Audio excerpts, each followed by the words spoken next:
It's easy to hear your favorite artist on WFPK from wherever you are. Listen on your smart speaker, live stream from our website at WFPK.org from Louisville Public Media.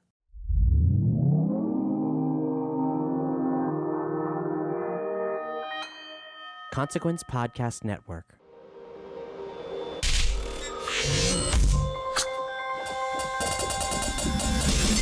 Welcome to another edition of Kyle Meredith with the interview series presented by WFPK at WFPK.org. Consequence and the Consequence Podcast Network. Thanks as always for making your way here and checking out the series and the episode. Hit that subscribe button so you can keep up with all the interviews that we put out every single week. That's a new one every Monday, Wednesday, and Friday to keep you up to date on your favorite artists, discover some new ones, and know what's happening in the music world. iTunes, Apple Podcasts, Spotify, Acast, Podchaser, NPR, YouTube for the video versions, or anywhere you get your podcasts from. I'm Kyle Meredith. Today, my guest, P.O.D. I'll be talking with Sonny Sandoval about the 20th anniversary of their 2001 album, Satellite. Sonny dives into the breakthrough success of the LP, why the song Alive connected so much with fans, and the young people he was thinking of with Youth of a Nation, along with the song's parallels to the school shootings that continue to happen today. Sandoval also remembers what it was like to navigate success during the era of 9/11, and also shares a fun story about recording a punk track with HR from Bad Brains, who brought along two parakeets to the studio. So let's do it, 20th anniversary of Satellite. It's Kyle Meredith with P.O.D. What's up, dude? Man, it's great to talk to you. 20 years of this Satellite record, a record that's definitely stamped into my consciousness. And I was there. This was my first gig in radio. It was right before this thing come out, so I remember every bit of it. But looking back on it for you, you all had success going into this record, but then it got even bigger. Like, what was the mood like as you were writing this, and what were the sessions like? I mean, we had success with the album before, which that was a dream come true.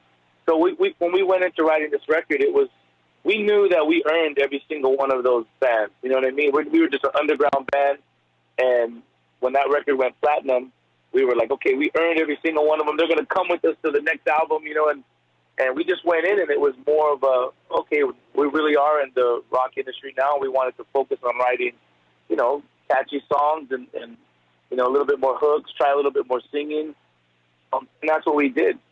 We just really focused on doing an album that was more universal. And it was. I mean, it connected so hard. First with Alive. Do you have a sense at all of why that worked so well, that song? Why it was perfect for the moments? I mean, obviously, even before I wrote the lyrics, just when you listen to the instrumental in itself, there's just something about the song. You know what I mean? And so it really just kind of, the music itself kind of created the lyrics. You know what I mean? But it's a feel-good song. I mean, to me, it's an anthem. You know what I mean? But obviously, the album came out on 9/11, and that was a time when people needed that hope the most. We still need that hope.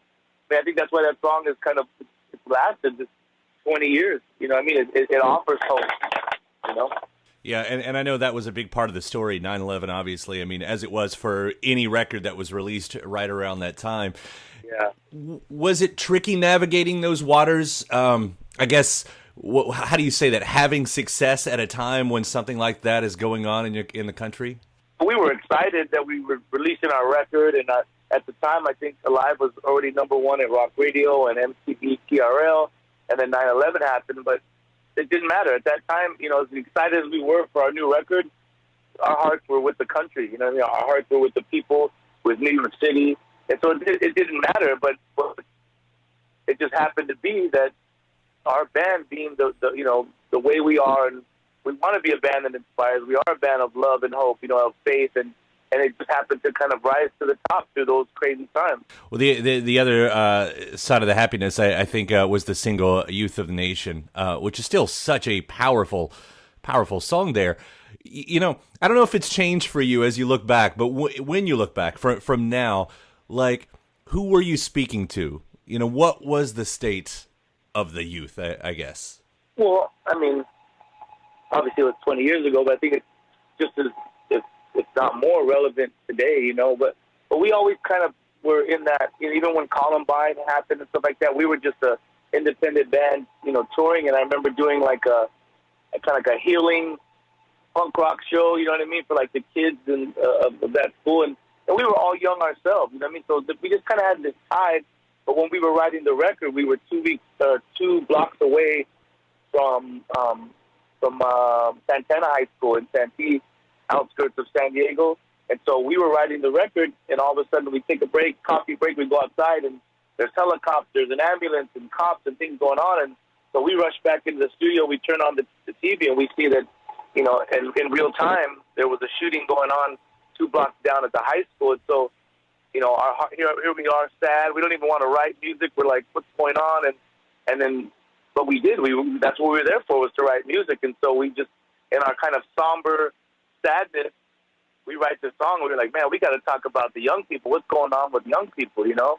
And we were young at the time too, you know? Right. And so we're just saying, man, our hearts are really are for young people. My heart still is for kids. I do ministry and outreach and speak at schools, and you know, we throw concerts, we throw all kinds of stuff, because we know that the state of mind that kids are in right now is sad. And it's only got, I mean, the shootings, all of it, it's only gotten more, as you were saying. You know, yeah. You had mentioned the punk shows, and of course I want to bring out the song Without, because, I mean, just a straight on, without John, nothing. Just a straight on blitz of a punk song right there. And having HR for Bad Brains, I mean, please tell me there's a story there. Oh, I mean, we're the biggest Bad Brains fans ever, you know what I mean? And we just always knew, man, if we could do a song, you know, we would love to have HR. And at the time, you know, there was the stories of, oh, he's homeless, or he's crazy, or he's missing in action. You know, you don't know where he is.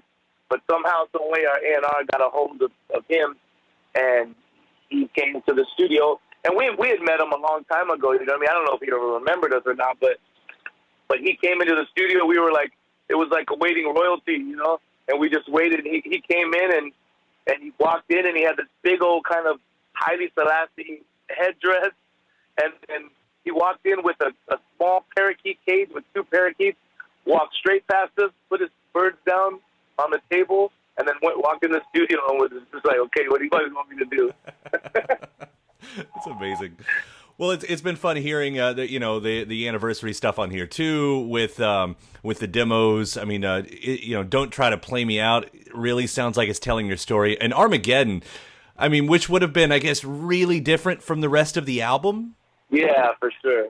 But I mean, we're always mixing. I mean, if you listen to our stuff from the early '90s, we love punk rock music, we love reggae music, we love hip hop. So we've always naturally just kind of put that in together. So you're always going to have that flavor on the album. If you listen to every album, it's in there somewhere. No, it's good. It's great. And I'll throw in the B-sides too with, Critic gets weird in the best way, and Sabbath. I mean, it's such a hell of a collection that you guys have got here. Yeah, we were just having fun, man. It was just a good time. So I know the tour, I'll ask really quickly, the tour's about to happen or happening, and then do you know what comes next for P.O.D.? Man, we really are just the guinea pigs here out on the road.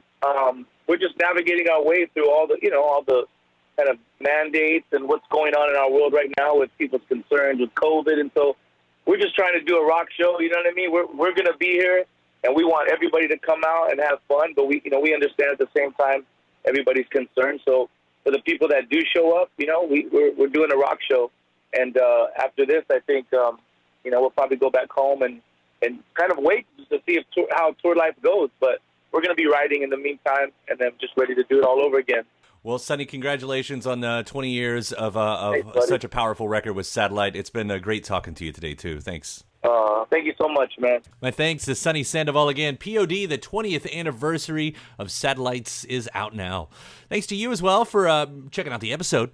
Hit that subscribe button before you get out of here. Again, iTunes, Apple Podcasts, Spotify, Acast, Podchaser, NPR, YouTube for the video versions, or anywhere you get your podcast from. Subscribe to Kyle Meredith for 3 brand new interviews every single week. After that, head over to WFPK.org, where I do a show Monday through Friday at 6 p.m. Eastern. It's an hour full of song premieres, music news, anniversary spins, and bonus interviews. That's Monday through Friday, 6 p.m. Eastern at WFPK.org. Consequence has your music and film news. You can also find me on the social media spots, including Twitter, Facebook, and Instagram, all three of them, at Kyle Meredith. I do hope you like and follow along. That does it for another edition. I'm Kyle Meredith. I'll see you next time.